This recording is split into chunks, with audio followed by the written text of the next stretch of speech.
everyone. This is my third film today. It's September 12, 2018, and still in Iceland. And I'm yet having wonderful creative thoughts about women who are solo in the world, do not have a partner at this time, are not married, and who are living their lives. And that there's a very serious issue that comes up with women my age is the future and worrying about the future. When we were younger, we were immortal, and we were pretty, and every woman's pretty, and the world was our oyster and all that. And then as time goes on and time marches on, we age, and that's what I want to talk about today: is the positive aspects of not worrying so much, and taking that 30% of your time worrying and turning it into something more positive. So I've made a list here of probably 15 things, and I want to share them with you. I'm in home of a lovely family in Workaway in Iceland, Reykjavik, Iceland. Okay, if I stumble over the word, then you should hear me stumble over the other words that are the long names for the streets and all. But we're on a very short name street. But I'm with a wonderful family through Workaway. You do not get paid, you get room and board. It's basically a volunteer, and you work 3 or 4 hours a day. You work that out with your family. And I'm doing a homestay rather than working on a farm or on a ranch or something like that. I'm doing homestay. So I want to reach out to all those women there that do worry about this, because there's a certain portion of us that do. And I'm not sure if it's a fourth or a third of women in the world that are single. It could be more. But firstly, I want to say that relax, and don't be tense. That is crucial and critical, because I used to say to some women, if you knew you were going to be married in a year or so, how would you behave? And they said, oh, I would relax, I'd be so calm. And I go, that's what you need to exude, is that relaxation, that calmness. Get out of debt. That's not number 2, but it's part of number 1. Relax, and because being in debt can make you stressed. So get out of debt. How you're going to do that, I don't know. I did it my way, and I am non-collectible with the IRS, but I do believe the IRS is going to be changed, if not shut down, because they are an arm of the Federal Reserve, which is possibly going to be taken apart, and we may get a reset, which could help the people, and stop feeding these bankers and these 1%ers. And I mean, people have the right to be wealthy as long as they got their wealth through a good, positive, no harm means. But I'm finding more and more people that are wealthy have harmed others. So I do believe that the central banks have been collecting our money for decades, possibly hundreds of years, because way back when they struck a deal, and Woodrow Wilson didn't have all of his faculties, all of his mental capacity, and he said he actually quoted that he probably sold out his country. And he did. So relax, get out of debt, acquire skills. Now, all of you have skills, but acquire more if you can figure out ways to acquire skills. I have quite a few. I won't go into those right now, but then my next one is have safety nets.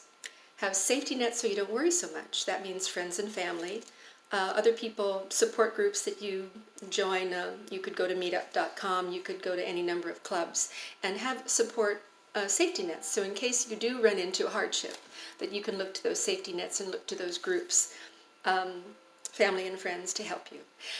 You don't want to depend on the kindness of strangers all the time, as Blanche Dubois said in Streetcar Named Desire, but you do want to get a support group, and it's critical for mental health and well-being.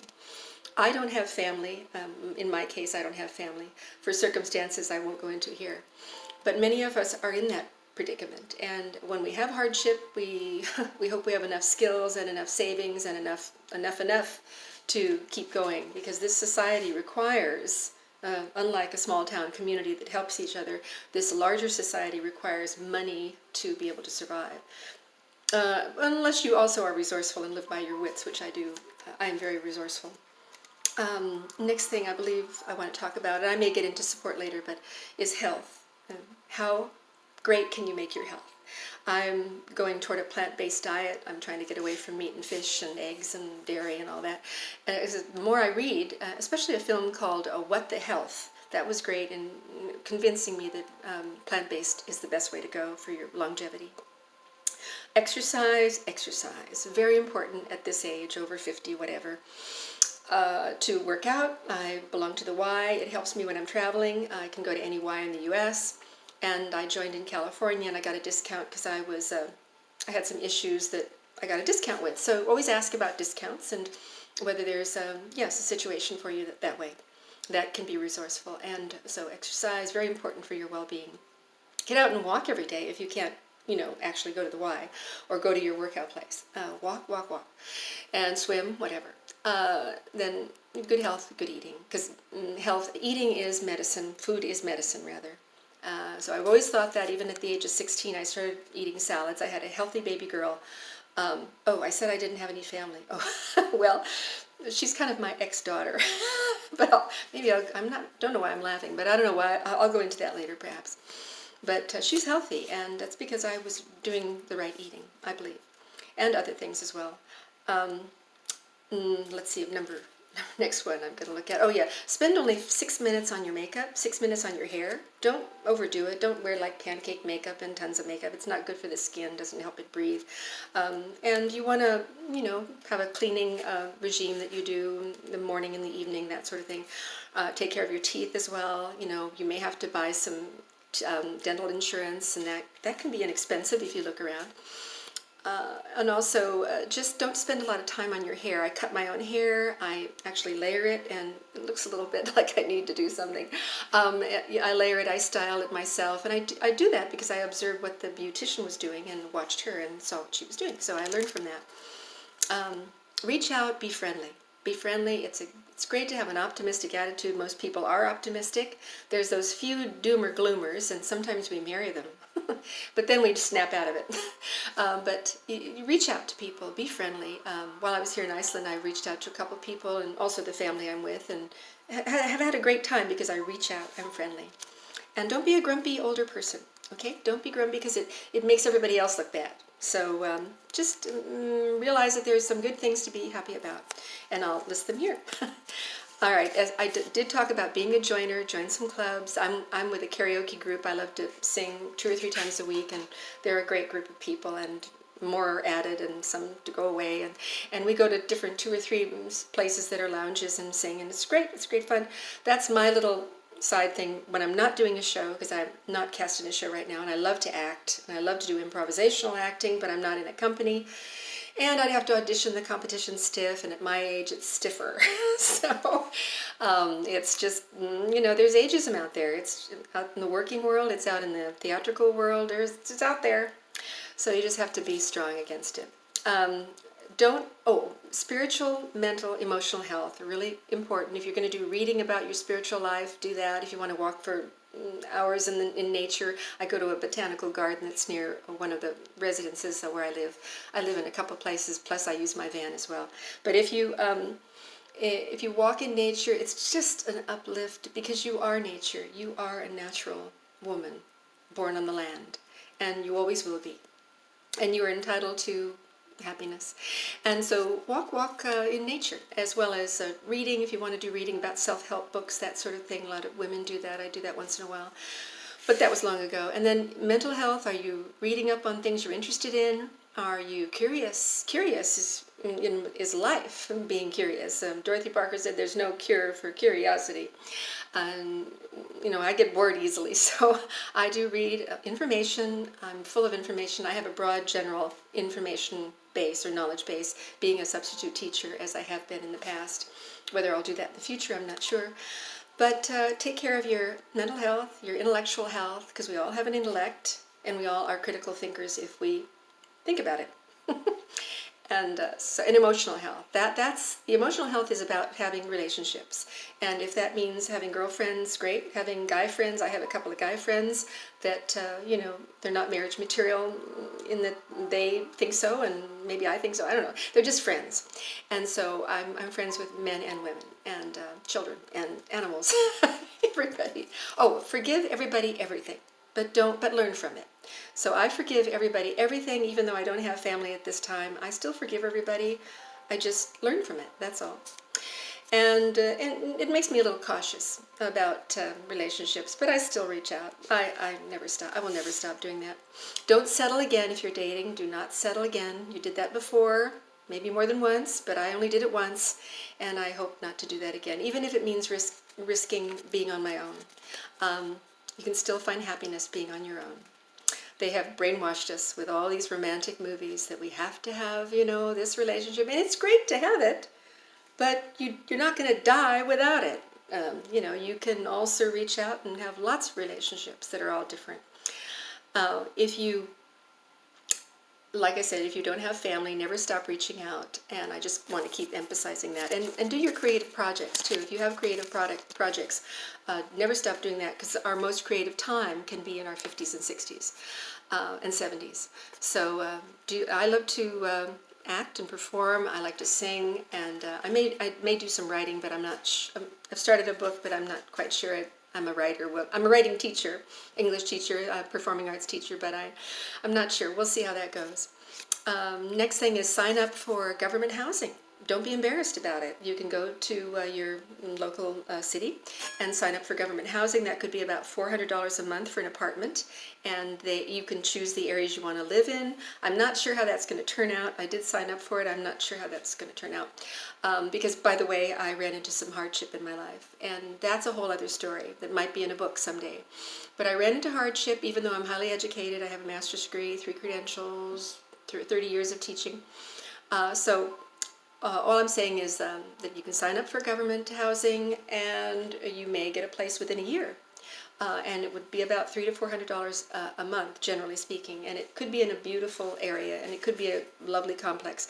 But if you end up in a complex with a lot of Section 8 people who don't want to work, who just want to live on welfare, then it's not going to turn out good. So that's why I have my Honda Odyssey van, and I really enjoy camping and going places and getting to warm areas, because I'm a snowbird, getting to warm areas in the winter. Although I may be working through the winter this time, because if I find something really good, I want to stick with. But Arizona is kind of on my mind for the future. Sedona, particularly, Sun City. I know some people there, so we'll see what happens in that way. All right. I have to take a moment here. I hope you'll excuse me. I'm trying to read my own writing. Oh, if you have storage, sell everything. I have everything in my van. I'm even a prepper, and I have probably a month's worth of food and water in my van. And it's very comfortable in there. I've got a really spongy, comfy bed, and even a potty's in there. I got that at Kabbalah. Very inexpensive, and you just don't leave it sitting there for a long time, if you know what I mean. And so sell what you have in storage. I have beautiful, amazing gowns I had made, $1,600 gowns that are costume gowns from the 1850s, from the Renaissance, I have my grandmother's flapper dress from 1923. She had it handmade. It's a beaded, gorgeous black thing that weighs probably few grams or half a pound, and that's probably worth $600, $800. But sell them on eBay. Sell what you can. Don't have storage hanging on, because like getting out of debt. You don't want to have debt hanging over you. That's how this country is built. That's how this country and this world keeps going. Is debt. But we need something that lasts, because that does not last. Every 40 years we have to have a reset or a drop, or we lose the value of our dollar. It's ridiculous, just so some guys can get in the hot tub with their young babes, and those bankers, I don't know what they do with their money. So sorry, I went off on the side there, kind of controversial. Let's see what else. Also, stay optimistic. Humanity is basically optimistic. I think I may have said that, generally optimistic. And don't be grumpy, and live every day to the fullest. And the saying is that whatever you do now helps you in your future and makes your future for you. So reach out, be happy, and don't self-medicate. No heavy drinking or drugs, please. If you're going to do that, do it in a tiny way for a short time. I mean, maybe you're in crisis or something, but I do have a counselor, and I got her at a rock bottom price because I am low income. And I'll admit it, I'm low income right now because I'm in hardship. I don't get hired as often as I used to, even though my skills are fantastic. But when they see me coming, I think they think I'm going to fall over in a dead heat, that I'm going to die any minute, when I'm just an older woman over 50. So what? I have tons of energy and in great health. So knock on wood. And so anyway, so that's my 2 cents, 3 cents, $7, $8 on how to cope with aging, and I hope to do a video on 6-minute makeup, 6-minute hair, because I have a secret that I use that nobody is showing on the internet, and I think I would make a lot of women happy by showing it. So, and it would be a secret that I'd have to decide to reveal, but it makes me look a little younger than most ladies. Of course, attitude is big, and I did talk to a woman who was 101 at my karaoke. She loves to come to the karaoke. She's 101, so is her husband, in that range. And I said, "What do you what would you say is the reason you've made it this far?" She said, "Good friends, good attitude, good whiskey." I haven't tried the whiskey part, but the attitude I've got pretty well in place. And yet be cautious, and also be discerning, and be a critical thinker. So don't just accept everything face value, question everything. I mean, I'm a high school, middle school teacher, and I hope I taught my students to question everything, even me. Why are they learning what they're learning?